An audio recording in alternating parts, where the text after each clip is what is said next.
बात करें कि आज योगा डे है और हमें योग से जुड़ना है, योग करना है, बट हम क्या कर रहे हैं? और हम ज़्यादातर प्रैक्टिस योगा आसना पे ही हम फोकस है अभी। और जैसे कि अभी सुरेश जी ने बताया कि yoga is not only limited to asana, it is beyond, because our physical body is as important as our emotional mental health. So are we doing anything to keep our mental health stable? Because जब हम योगासना करते हैं, when we are doing yogasana, we are focusing mainly on our physical body. What about our mental health? How we make sure that our mental health is also stable and healthy, right?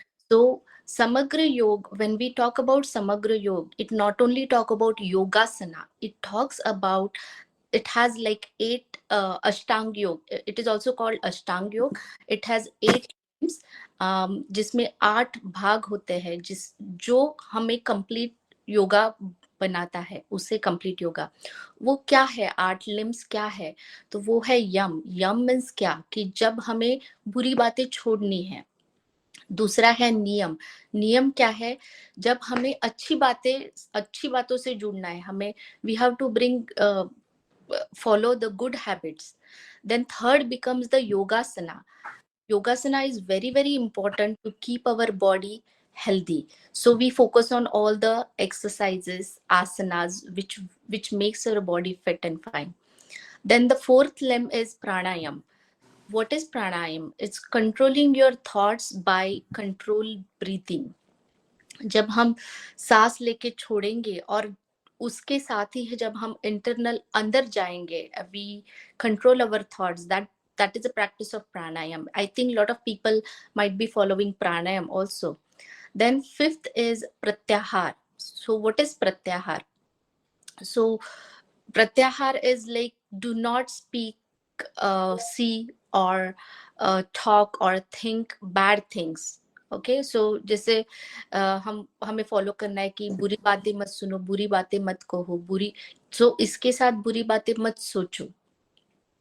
That is pratyahara. Then what is dharana? Dharana is practising concentrating on one thing. अगर आप कुछ एक अच्छी बात कर रहे हो तो आप उसे फॉलो करो। अगर आप कुछ मेडिटेशन कर रहे हो, उसे फॉलो करो। अगर आप कंटिन्यूटी, जैसे सुरेश जी ने बताया है, अगर आपके कोई गुरु है तो आप उसे भी फॉलो करो। तो वो है धारणा। फिर सातवां लिम्ब है ध्यान। ध्यान मीन्स मेडिटेशन। जैसे सूरज जी ने अभी टच बेस किया है कि self realisation is so important. So जब हम ध्यान करते हैं तो ध्यान करने से हमें self realisation, want to achieve that thoughtlessness a state where we want to go inside. We don't want to go outside, we want to go inside, and that is what is dhyan. And the last is samadhi, so where we have complete control of our body consciousness. We lose our body consciousness and we go in our soul consciousness. So our atma bhav, jab hame self realization, we achieve the self realization. So that is the complete. So when we are talking about samagra yoga, these are the 8 limbs we should be following. And because I know we are already continuing yoga sanas, so the message is, if you really want to do a to understand yoga, then join meditation, join dhyan. That will keep not only your physical but your mental health healthy. So, and I have been practicing Samarpan meditation for almost many years now, and I can see changes in myself. It definitely gives you peace, calm, and control on your thoughts, like how you behave in your practice. It increases patience. I'm a mother of 2 kids. They are keeping me busy, so it is so important to be patient with them, to so that I have my own balance of my life. So these are like few things. I know there's a lot to talk about it, but now I'm gonna pass this baton to Sonal Di. She will continue and she will explain more about Samarpan. Thank you. Thank you, Dipali. Thank you very much, समग्र योग, अष्टांग योग, पतंजलि द्वारा अष्टांग योग के आधार पर ही समाधि तक पहुंचने का हमें मार्ग बताया गया और उसे ही आपने यहाँ पर समग्र योग के माध्यम से हमारे समक्ष प्रस्तुत किया। बहुत बहुत धन्यवाद, आभार, थैंक यू वेरी मच। और विशेष बात यह है कि हमारे युवा भी योग की ओर बढ़ रहे हैं और युवाओं में ही एक हैं मीना जैन बाबेर जी। उदयपुर शहर योग का ही एक विशेष शहर है। यहाँ पर योग की धूम मची हुई है। झीलों की नगरी जहाँ से मैं हूँ, सुरेश जी पालीवाल साहब हैं, सनाडे साहब हैं, यहाँ से मीना जी बाबेल हैं। आप योगा में बीएससी, एमएससी और इस समय पीएचडी कर रही हैं। कंप्यूटर में डिप्लोमा है। नवल योग सेवा संस्थान की आप फाउंडर हैं। पिछले 6 वर्षों से 600 फ्री योगा सेशंस आप ले चुके हैं। मोहनलाल सुखाड़े यूनिवर्सिटी में कोच हैं, साइकोथेरेपिस्ट हैं और नेशनल और इंटरनेशनल लेवल पे आपके 15 पेपर्स पब्लिश हो चुके हैं और आपको कई पुरस्कारों से नवाजा गया है। ऐसी शख्सियत हमारे बीच है। मैं निवेदन करूंगा मीना जी बाबेल से कि अपने आज के अंतर्राष्ट्रीय योग दिवस पर अपने विचारों से हम सभी को लाभ।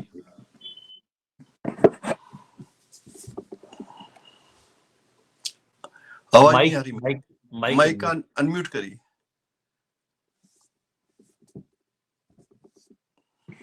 Thank you very much sir. Yes, right, welcome. बहुत ज्यादा लेवल का इंट्रो आपने दे दिया, इस काबिल नहीं है हम। नहीं है थैंक यू। कैसे? और सबसे पहले तो I would like to my heartfelt gratitude to Suresh ji Paliwal sir. वैसे भी मेरी डेली में भी इनका मोटिवेशन मेरे साथ बहुत बहुत अमेजिंग चलता है। तो हम जिस पोजीशन पे आज हैं बहुत लोगों के मोटिवेशन के साथ ही हैं। तो सबका थैंक्स। और नरेंद्र जी सनाडे सर, भूपेंद्र जी शर्मा सर, सबका बहुत बहुत थैंक यू, धन्यवाद। इन सबका मोटिवेशन मेरे साथ बहुत मतलब ग्रेट चलता है। तो सबका बहुत बहुत थैंक यू।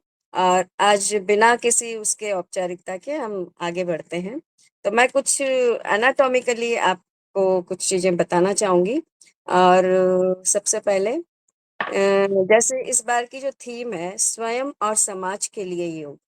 सबसे पहले हम सोचते हैं कि जब खुद को ही स्वस्थ रखेंगे तभी हम आगे समाज, राष्ट्र, देश को स्वस्थ रख सकते हैं।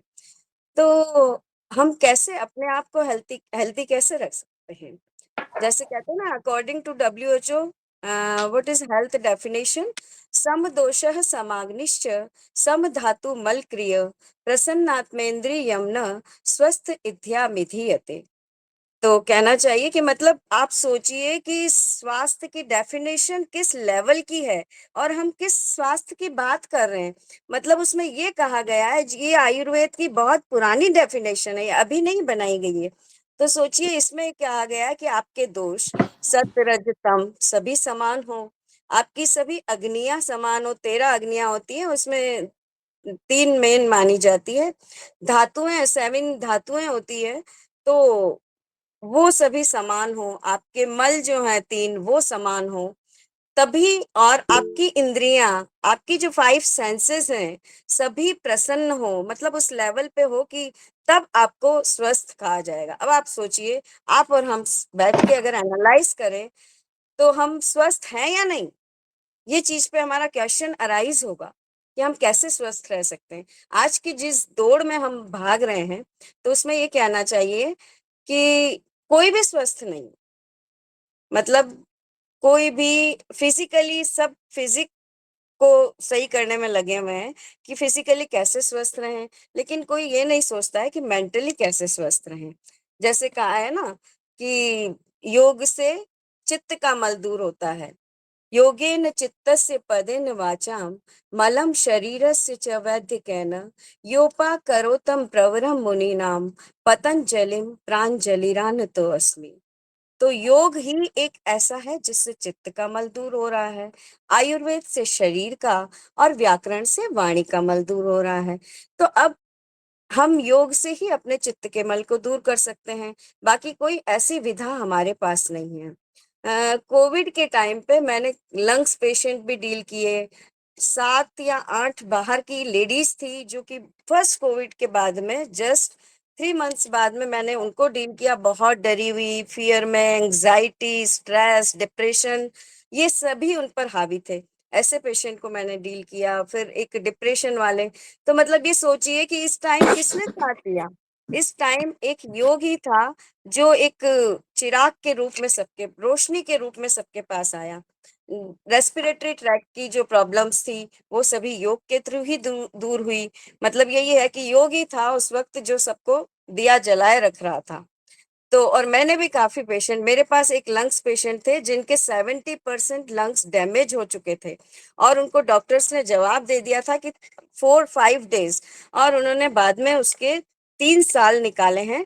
तो सिर्फ और सिर्फ योग के साथ, जिन्होंने कभी योग किया ही नहीं था, उन्होंने मतलब कहना चाहिए 1.5 घंटे तक लगातार योग किया और वो एक मिसाल बन गए कि योग से कैसे ठीक हो सकती है। और उनके मतलब जो डॉक्टर थे जायडस में अहमदाबाद, उन्होंने जब वीडियो कॉलिंग की तो वो देख के दंग रह गए कि ऐसा पेशेंट। तो उन्होंने ये बोला कि मैं रोज योग और प्राणायाम करता हूँ। तो आप सोचिए कि योग से मतलब कितनी इसमें ताकत है, हम लोग उस चीज को समझ ही नहीं रहे हैं। उस चीज को मैंने तो इतना ऑब्जर्व किया है इन चीजों को, बाकी मेरे को विश्वास नहीं था। मैंने जब एडमिशन लिया तो मैं सोचती थी क्या है, हाथ ऐसे करने, पैर ऐसे करने, बहुत अजीब सा लगता था। लेकिन जब मैंने 1 साल बाद, 2 साल बाद जब पेशेंट को डील करना स्टार्ट किया, तो अमेजिंग फीलिंग, मतलब मैं नहीं बता सकती हूँ इतनी सी देर में आपको। तो बहुत ही ऐसी फीलिंग मुझे हुई। कभी टाइम होगा जब मैं शेयर करूंगी आप सबसे।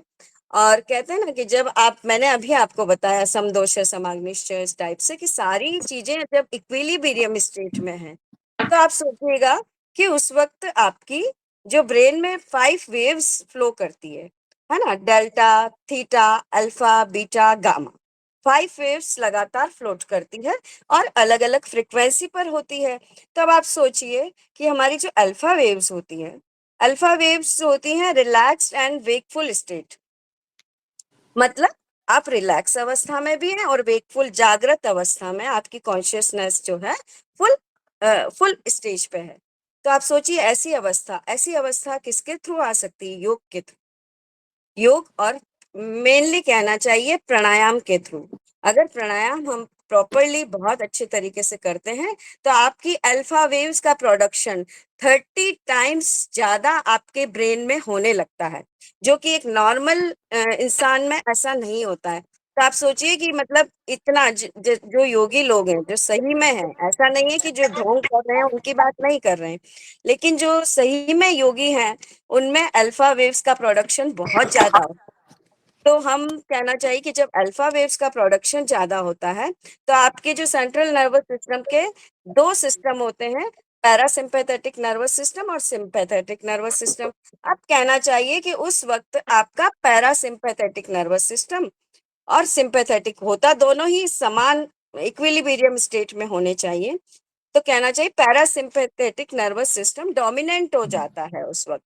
मतलब आपकी जो अवस्था है, जो आपकी पोजीशन है, वो बहुत रिलैक्स मोड में चली जाती है।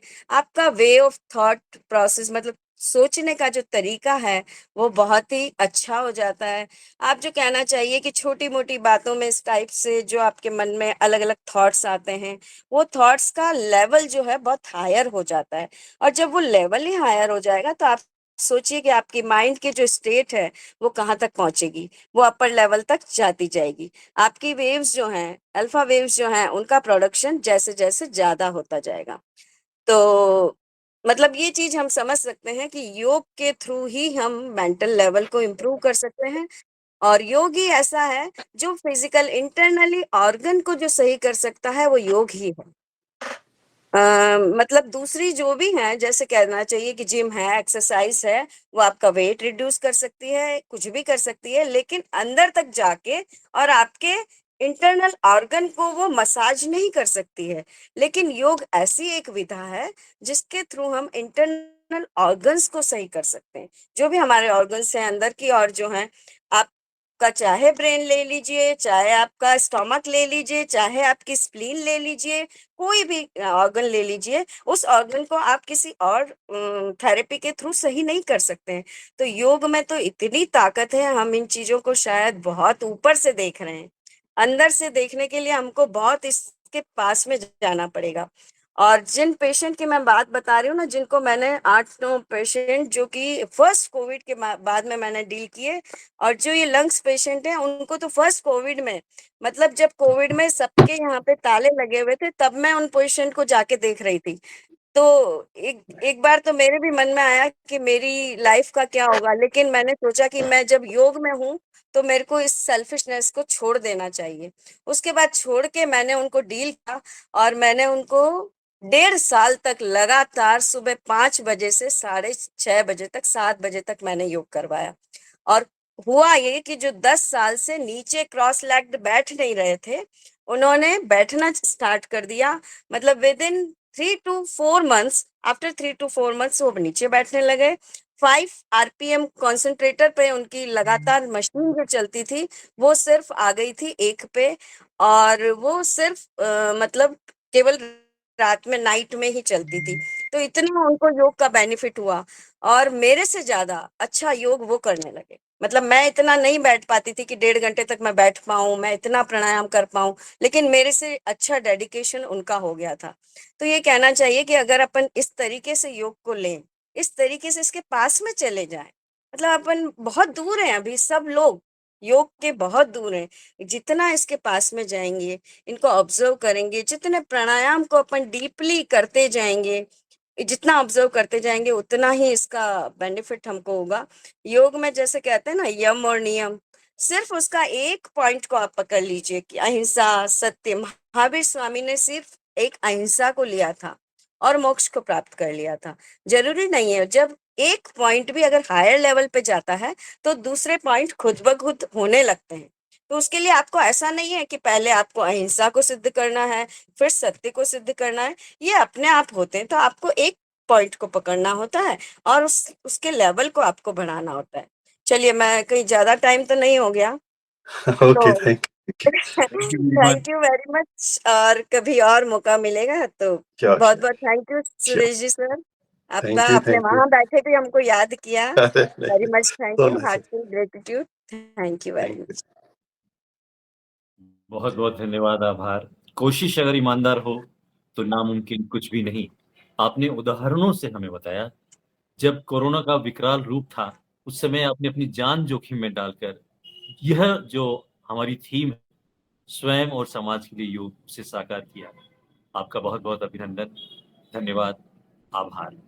भूपेंद्र कोरोना जी, में एक अपने इस तरह से भूपेंद्र जी, योग- हाँ, हमारे चाइना से एक जुड़े हैं, मोंटी, उनको आप हाँ, थोड़ा जी, इंट्रोड्यूस कर। हाँ, जस्ट वेलकम। इसके बाद हाँ, हाँ, I would like to welcome Monty sir, who has just come China से and जो connected with us from China only. Yes. Warm welcome to Thank you, Monty sir. sir. Video Yes. Video on करा है। It's an international webinar and you are from China. It's really a great matter for all of us. And it's our proud privilege to extend warm welcome in our webinar. Introduce कर दे अपने आप को थोड़ा। Will you please introduce yourself in brief? Yeah, He's also actually, I've been working in spa and wellness industry from last 25 years. So I've been teaching yoga in China from 15 years, and yeah, so it's nice to be part of this group. Great. You are yoga coach from China. You are doing a great thing. Very he's my nice. he's my nephew. Oh, great. Okay, okay. Welcome once again. Yes. Okay. Now Thank you. Go let's ahead. come to the next point.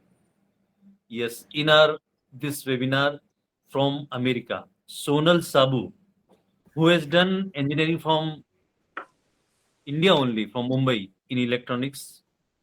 Right now, she is in California, San Jose, and has been working for 15 years with special needs kids.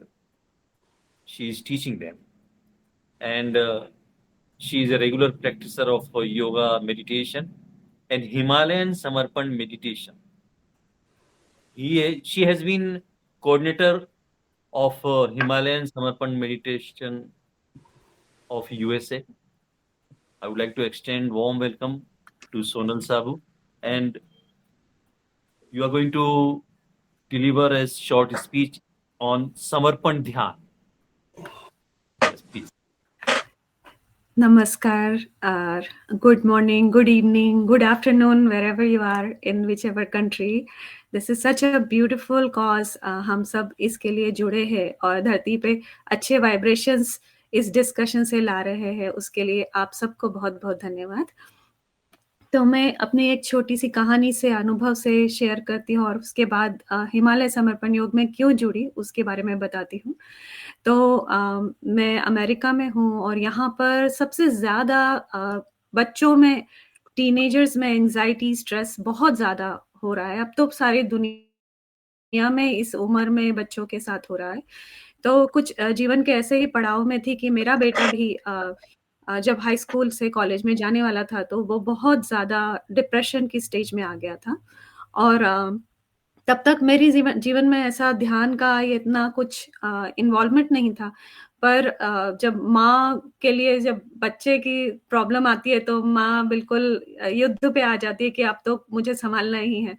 तो उसी तरह से मैंने मेरी mother ने मुझे guide किया कि ये एक्सप्लोर करो और ट्राई करो कि उससे तुम्हें उसको मदद कर सकते हो क्या। और मैंने ये ध्यान योग ट्राई किया और प्रैक्टिस किया। Within 45 days of following it मुझे घर में और उसके व्यवहार में बदलाव दिखाई दिया, टू द स्टेज दैट अभी वो ध्यान सिखाता है। सुरेश जी जब आए थे यहाँ पर, हमसे मिले थे, तो उन्होंने उसका नाम ऋषभ है, उसने बांसुरी बजाई और उसने सबको ध्यान में लेकर गया और सुरेश जी ने उसका सम्मान भी किया। तो ध्यान से जुड़ने के बाद एक बच्चा जो या कोई भी इंसान अपनी स्थिति को बदल सकता है, इतना पावरफुल ये ध्यान है। इसलिए जुड़ गए और उस प्रॉब्लम के सॉल्व करते-करते मुझे अपने जीवन का उद्देश्य मिल गया।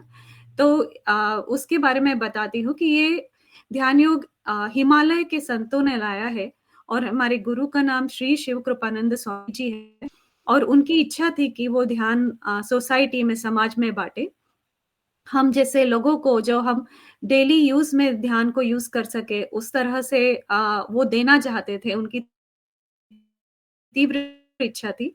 तो उन्होंने ध्यान धरती पे लाया और आज पूरे विश्व में इस समर्पण ध्यान का प्रचार हो रहा है और लोगों के अनुभव इतने ज़्यादा है कि हर इंसान जो इस ध्यान से जुड़ा है, वो अपनी एक किताब लिख सकता है। तो मैं आपका ज़्यादा समय नहीं लूँगी, मैं इस ध्यान के बारे में आपको बहुत सिंपल टेक्निक है कि आपको कुछ करना नहीं होता, कोई क्रिया नहीं है और कुछ नहीं ही करना ही ध्यान है।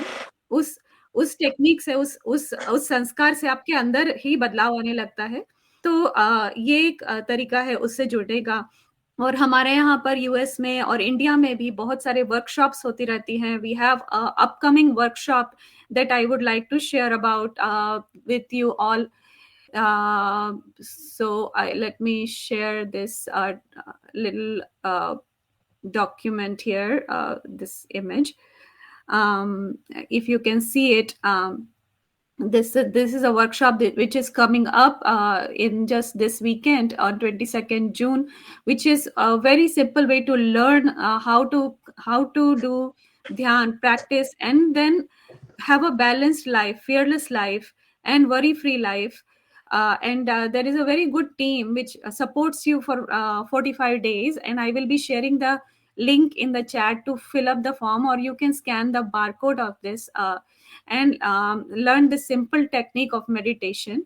And just जैसा कि हमारा थीम है इस योगा डे का कि स्वयं और समाज, तो हमको अगर अंदर, खुद के अंदर शांति होगी तो हमारे समाज में भी शांति होगी। इसी ध्यान की प्रैक्टिस से हम वो अचीव कर सकते हैं। तो उससे आप सबको फायदा होगा और हम दुनिया में एक अलग सुंदर वातावरण ला सकते हैं। तो तो उसके लिए ये ध्यान योग बहुत फ़ायदेमंद है।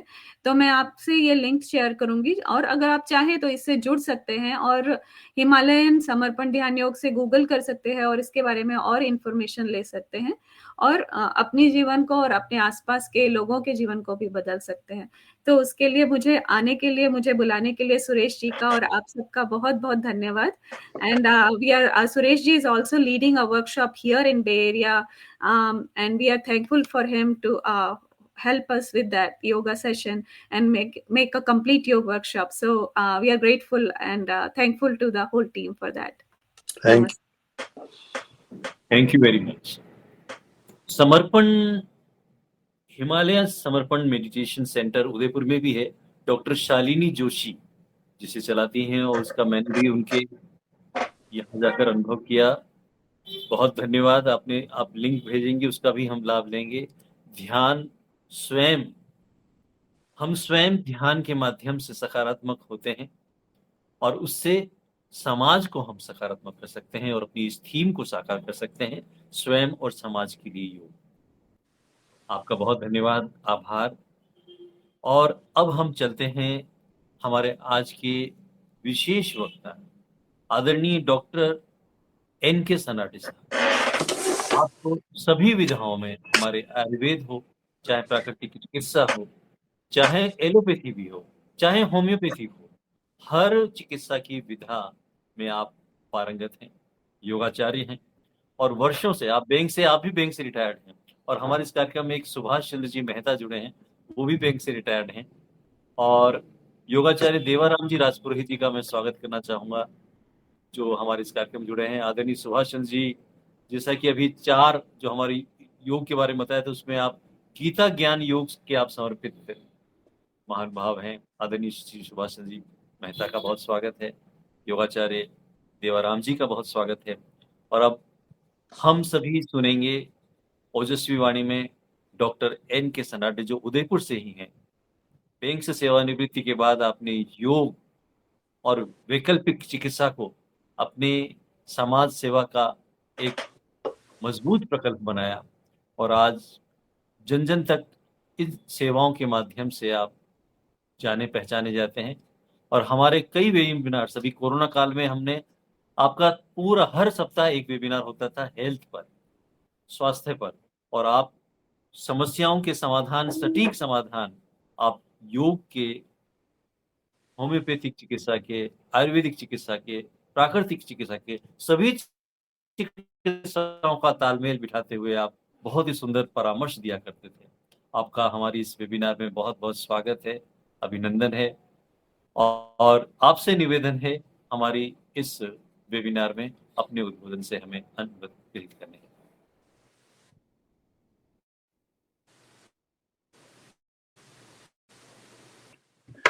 माइक।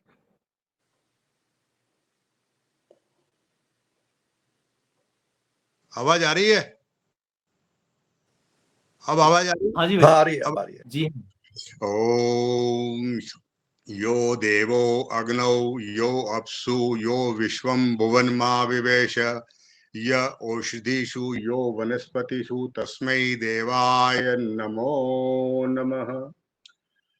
आदरणीय भूपेंद्र जी ने जो कुछ कहा 99.9% से मैं सहमत हूं। 0.1% में एक शब्द मैं उनका हटाना चाहता हूं। पारंगत की जगह वो विद्यार्थी या साधक वर्ड यूज करें तो ये 100% हो जाएगा, ऐसा मेरा मानना है। और जो आज जो वक्ताओं ने जो कहा है, आदरणीय सुरेश जी पालीवाल साहब, भूपेंद्र जी, खुद मीना जी, सोनल जी अमेरिका से, अब उसके बाद मेरे पास ज्यादा कुछ कहने के लिए रहता नहीं है। गागर में सागर आप लोग भर चुके हो, लेकिन फिर भी मैं जो कहना चाहता हूं वो ये है कि आज चारों तरफ जो हो रहा है उसके लिए मैं एक दो लाइन में अगर ये कहूं कि अब चाहे जले या बुझे, हमने एक दीपक आंधियों में जलाकर छोड़ दिया। चारों तरफ आंधियां हैं, हम एक दीपक जलाना चाह रहे हैं योग की वास्तविक स्थिति का। मैं अपने उद्बोधन को कट शॉर्ट करते हुए सिर्फ एक आपके सामने एक पिक्चर रखूंगा, एक जिज्ञासा रखूंगा और हर संदर्भ दूंगा। मैं हठ योग पर मैं बात करूंगा, क्योंकि चाहे भाषण हम किसी भी योग पे दें, कर हम हठ योग रहे हैं, कर हम सब हठ योग रहे हैं। और जिन आसनों का, और यहाँ तक कि हठ योग भी हम ढंग से नहीं कर रहे हैं, दंड बैठक से लेके सारी शारीरिक क्रियाओं को हमने योग के अंदर डाल दिया है, तब मैं शास्त्रोक्त योग आपके सामने रखना चाहता हूं। और जब हठ योग की बात करते हैं तो दो ग्रंथ, मान्य ग्रंथ हैं, हठ योग प्रदीपिका और गैरंड संहिता। और जब हम राजयोग की बात करते हैं तो महर्षि पतंजलि का योग दर्शन और योगेश्वर भगवान श्री कृष्ण की भगवत गीता, इन चारों के संदर्भ में हम बात करेंगे योग की। तो सबसे पहले तो ये जो पात्रता निर्धारित की गई है हठ योग प्रदीपिका के दूसरे अध्याय, पहले अध्याय में 57 नंबर पे क्या कहा है उन्होंने, कि योग साधक का ब्रह्मचारी, मिताहारी, त्यागी और प्राणायाम परायणा, ये गुण उसमें होने चाहिए। वो ब्रह्मचर्य का पालन करे, आहार मिताहार लेवे, मिताहार पे फिर आगे बताऊंगा मैं आपको, और उसके बाद वह प्राणायाम परायण और त्यागी, हर चीज का त्याग करे, कुछ हासिल करने के लिए कोई काम नहीं करे। उसके बाद योग की पहली शर्त है एकांत, और इसका संदर्भ देखिए श्वेताश्वेत अश्वर उपनिषद और गैरंड संहिता के 5/7 से 11 तक, और हठ योग प्रदीपिका का 1/15 सब, और केवल योपनिषद क्या कहते हैं कि विविक्त देशे च सुखासनस्थ शुचि शम ग्रीवः शिरः शरीरः, एकांत में योग का अभ्यास। क्योंकि योग का उद्देश्य क्या है, परमात्मा से जुड़ना। जब परमात्मा से हम जुड़ना चाहते हैं तो हमें कहाँ जाना है, अद्वैत की स्थिति में जाना है। पर आपके और परमात्मा के बीच में तीसरा तो दूर, हमें अपना अस्तित्व मिटाकर परमात्मा से जुड़ना है।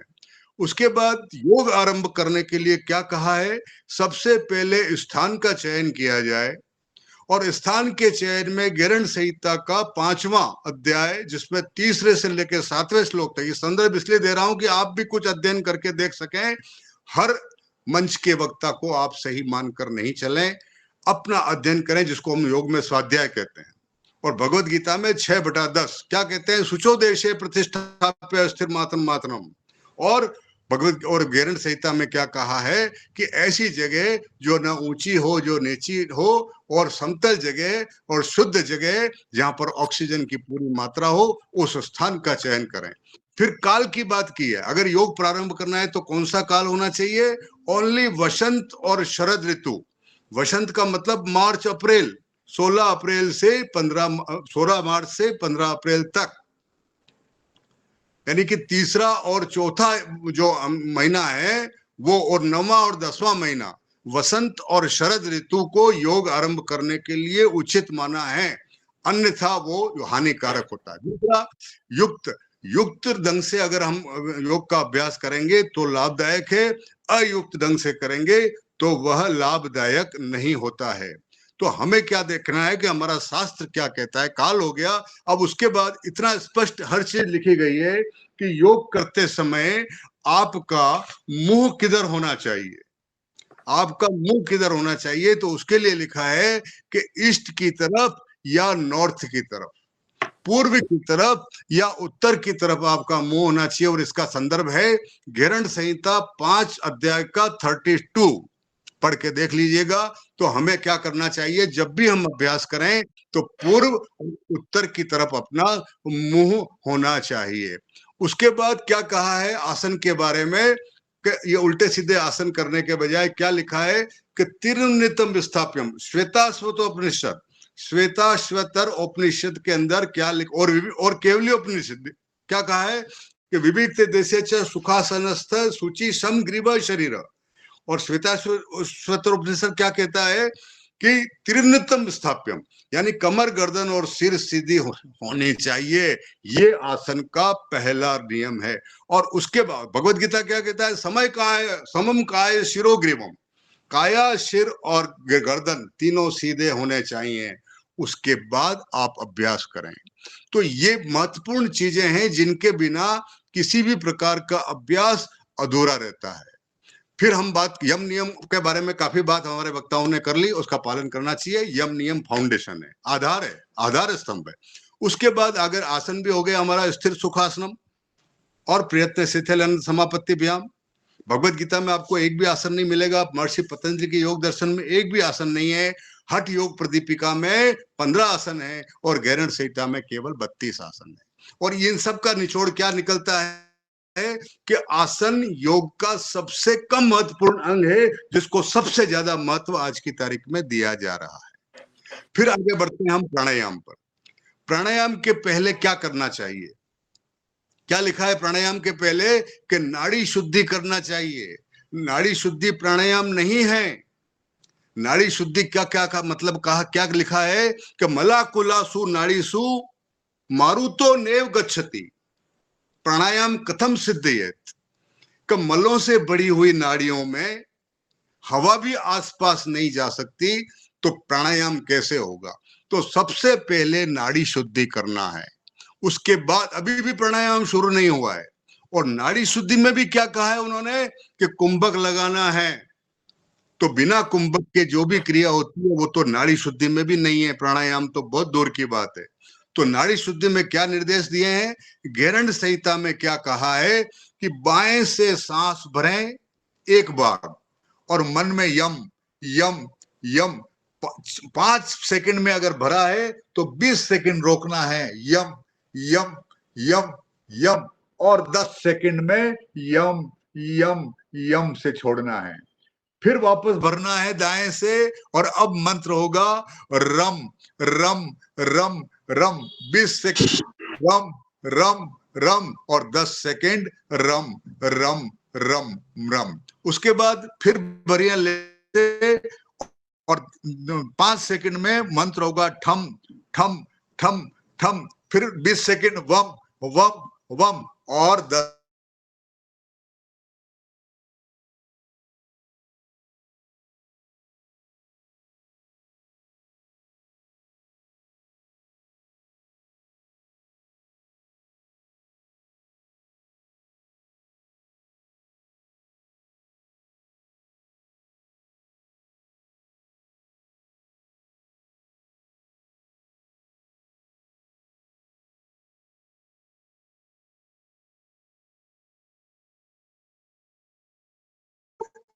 योगा प्राणायाम इति प्राणायाम इति तो रेचक पूरक कुंभ के।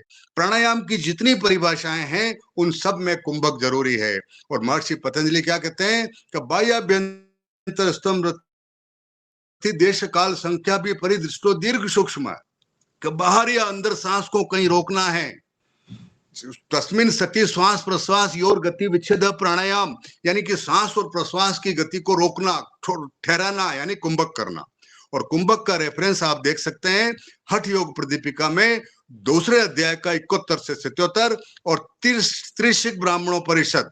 त्रिशिक ब्राह्मणों परिषद क्या कहता है कि रेचकम पूरकम कृत्वा सुखम यद वायु धारणम, यानी कि रेचक पूरक करने के साथ सुख पूर्वक वायु को धारण करें। तो प्राणायाम के अंदर कुंभक होना बहुत जरूरी है। वेद और उपनिषद से ऊपर कोई भी आध्यात्मिक योग वेद और उपनिषद में आपको दिया गया है। उसके बाद धीरे धीरे आपके पास हठ योग के माध्यम से पहुंचा, तो उसके लिए भी हठ योग प्रदीपिका और गैरण संहिता काफी है।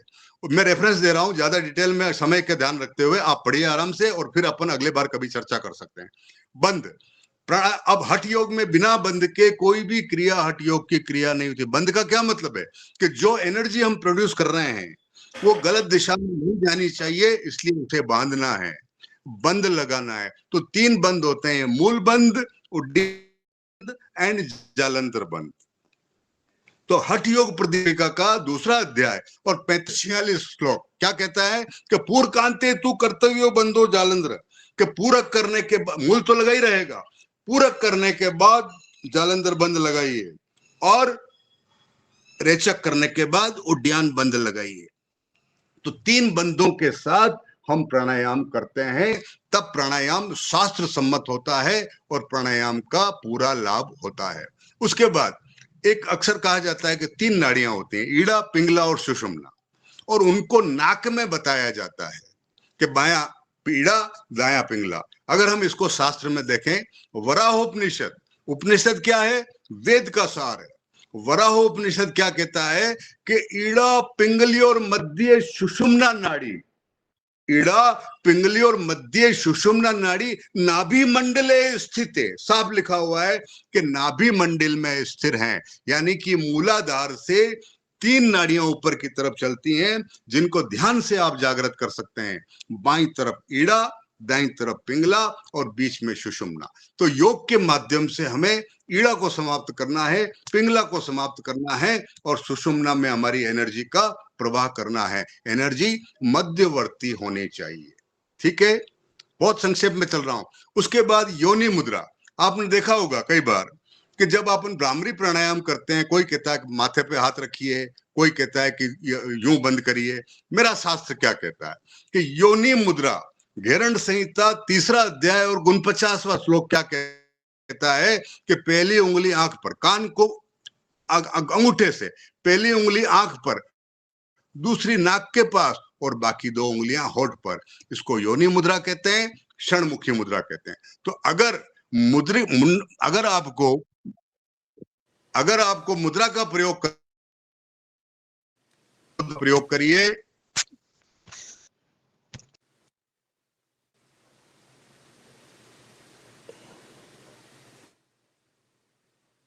क्या हुआ? नरेंद्र जी डिस्कनेक्ट का से लिंक टूट गया है। बहुत ही सुंदर आपका हम व्याख्यान सुन रहे थे। जुड़े तब तक प्रश्नोत्तरी ले लेते हैं। हाँ बिल्कुल। यदि किसी के प्रश्न हो तो ये खुला मंच है। प्रश्नोत्तरी के लिए समय अभाव में हम 2 प्रश्न लेंगे। कोई भी हमारे प्रतिभागियों में से कोई भी प्रश्न पूछ सकते हैं। आदरणीय योगाचार्य नरेंद्र कुमार सनाडे साहब भी जुड़ चुके हैं। आइए हम प्रश्नोत्तरी के सत्र की ओर बढ़ रहे हैं और किसी का भी कोई प्रश्न हो तो स्वागत है। कोई भी प्रतिभागी अपने माइक को अनम्यूट कर प्रश्न पूछ सकते हैं। जो भी प्रश्न पूछना चाहें। मैं ये जानना चाह रहा हूँ, क्या हम इस तरह की वेबिनार को सप्ताह में 1 बार या 15 दिन में 1 बार लगातार कर सकते हैं, ताकि क्या ज्ञान भी एक रिफ्रेश होता रहे और मन के अंदर किसी तरह का कोई गलत विचार भी ना आए? सुझाव बहुत अच्छा है। कोरोना काल में लेते भी थे वीकली, तो इसे विचार करेंगे। आदरणीय योगाचार्य सुरेश जी पालीवाल जी से हम विचार करेंगे, उनसे चर्चा करके इसे कम से कम 15 दिन में 1 बार तो यह ऐसा वेबिनार हो, ताकि हम ग्लोबल लेवल पर जुड़ सकें। और हमारे इस कार्यक्रम में और भी जो महानुभाव हैं, उनसे निवेदन है यदि उनका कोई प्रश्न हो तो वे रख सकते हैं।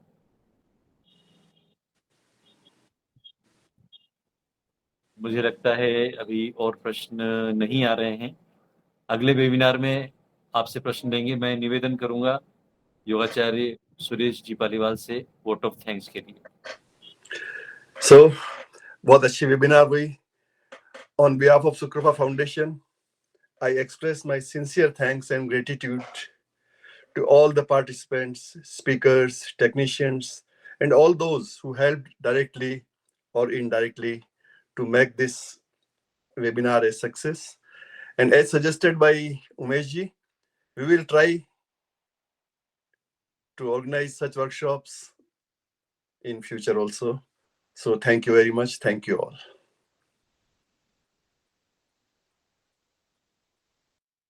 सभी का बहुत बहुत धन्यवाद, आभार। योगाचार्य देवाराम जी राजपुरोहित जी से निवेदन करूंगा, हमारा जो शांति कल्याण मंत्र है सर्वे भवन्तु सुखिनः, उससे हमारे इस कार्यक्रम का समापन करावें। योगाचार्य देवाराम जी राजपुरोहित, उदयपुर, उमर। ओम शांति पाठ करेंगे अपन आंखें बंद करके। सर्वे भवन्तु सुखिनः, सर्वे सन्तु निरामया, सर्वे भद्राणि पश्यन्तु, मा कश्चित् दुःखभाग् भवेत्। ओम शांति शांति शांति। धन्यवाद सर। नमस्कार सभी सर, को बहुत बहुत बढ़िया धन्यवाद, लगा। आभार। Very nice. अभी डॉक्टर बहुत बढ़िया लगा। सनाडे साहब फिर से जुड़े हैं। यदि वे अपनी कुछ बात जो अधूरी रह गई कनेक्टिविटी हटने से, तो हमारे कई साथी अभी जुड़े हुए हैं, आप उसे पूरी कर सकते हैं।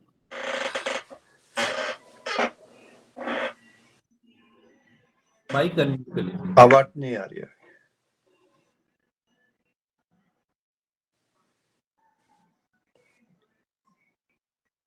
सनाडे साहब आपका माइक अनम्यूट कर लीजिए।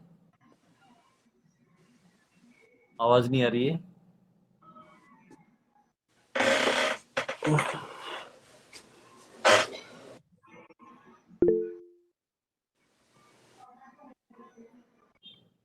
मुझे लगता है कहीं कनेक्टिविटी की प्रॉब्लम है, तो अगली बार हम आपके उद्बोधन से ही आरंभ करेंगे।